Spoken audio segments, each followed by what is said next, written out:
আমাকে মারছেন কেন? আপনার নাম সাথী না ম্যাডাম?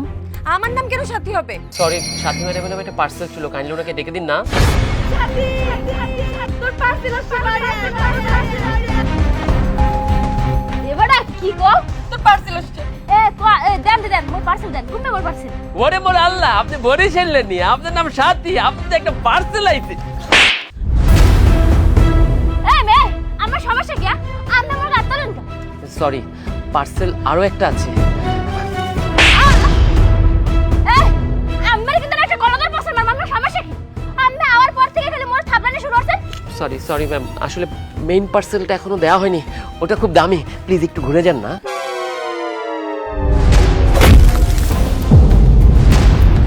ওরে ছাড়া সাহস মগো বানাইও মোর গাত দাস। তুই করে কিছু কবি? তুই কর থাপড়াইছ না দাদা ছাড়। লা ইলাহা ইল্লাল্লাহ সুবহানাকা তুমি না জালিমিন। ম্যাডাম, এখানে আমার কিচ্ছু করার নেই, নাথিং টু ডু। আমি একজন সামান্য চুনোপুটি ডেলিভারি ম্যান। দেখুন না, আপনার জন্য এই দুটো থাপ্পড় আর পাছায় একটা লাথি পার্সেল এসেছিল, আমি সেটাই দিয়েছি। তোর এই পার্সেলটা পাঠাস কিরা? তুই খেলে এক ফুলার নাম ডাকা আর কল আনাবো সাবাই সাবাই খামু। ম্যাডাম, তাহলে শুনুন পার্সেলটা কে পাঠিয়েছে। বন্ধু মহা বিপদে আছে, আমার একটা পার্সেল পাঠানো লাগবে। পার্সেল পাঠাতে হবে সেটা আমাকে বললেই হয়, পার্সেল করাই তো আমার কাজ, এই জন্যই তো পার্সেল ম্যানের ডিউটি নিয়েছি। বল কি করতে হবে? আমার গার্লফ্রেন্ডকে কিছু গিফট পাঠাতে হবে। গার্লফ্রেন্ডকে? তার মানে নিশ্চয়ই দামি কিছু। জিনিসটা কি বল না? দুটো থাপ্পড় একটা লাথি। দুইটা থাপ্পড় একটা লাথি? এই তুই কি মজা করছিস আমার সাথে? আমি পার্সেল করি বস্তুগত জিনিস, এভাবে বায়বীয় জিনিস আমি কখনো পার্সেল করি না, এটা আমার কোম্পানির রেপুটেশন নষ্ট হবে। আমি কি এখন তোর হয়ে তোর গার্লফ্রেন্ডকে থাপ্পড় আর পাছায় লাথি দিয়ে আসবো? হ্যাঁ দিবি। আর বন্ধু শুন না, আমি তো এই মেয়ের যন্ত্রণায় পারতেছি না, আমি তো নিজের হাতে গিয়ে দিতে পারবো না। তুই এক কাজ কর, আমার পক্ষ থেকে দুইটা থাপ্পড় আর একটা লাথি দিয়ে আসবি, ঠিক আছে? আর রুলস বন্ধু, বন্ধুর জন্য এটা করবি, একটা নতুন রুলস ক্রিয়েট করবি, সমস্যা কি? লাথিটা কোথায় দিতে হবে? পাছায় জোরে দিবি, ঠিক আছে? যত বেশি জোর তোরে তত বেশি ঠিক। ওকে, শুধুমাত্র বন্ধুত্বের খাতিরে আজকে আমি নতুন রুলস তৈরি করছি। বন্ধুর গার্লফ্রেন্ডকে দুই গালে দুইটা টাস টাস করে চড় আর পাছায় একটা কষিয়ে লাথি। পার্সেল জোরে দিবি আমার হয়ে। মনে অনেক রাগ, আরে রাগ একদম মিটিয়ে দেব। বন্ধু রাগটা মিটিয়ে আসিস। তোর বয়ফ্রেন্ড অর্ক তোর জন্য চড় থাপ্পড় মারছে। আসলে দোষটা তারও না, অনেক দিনে জমা ক্ষোভ রাগ উনি পাঠিয়েছেন।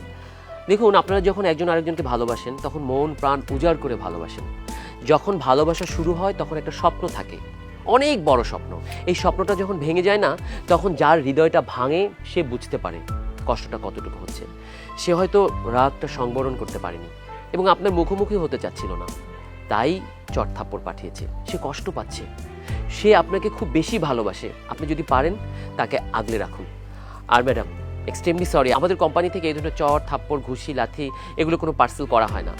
আমি যেটা করেছি, অর্ক আমার বন্ধু, তাই ওর কারণে এই কাজটা আমি করেছি। এটাতে আমার কোম্পানির কোনো লাইবিলিটি নেই। আর আপনিও ভালো মেয়ে, আমি এটা বিশ্বাস করি।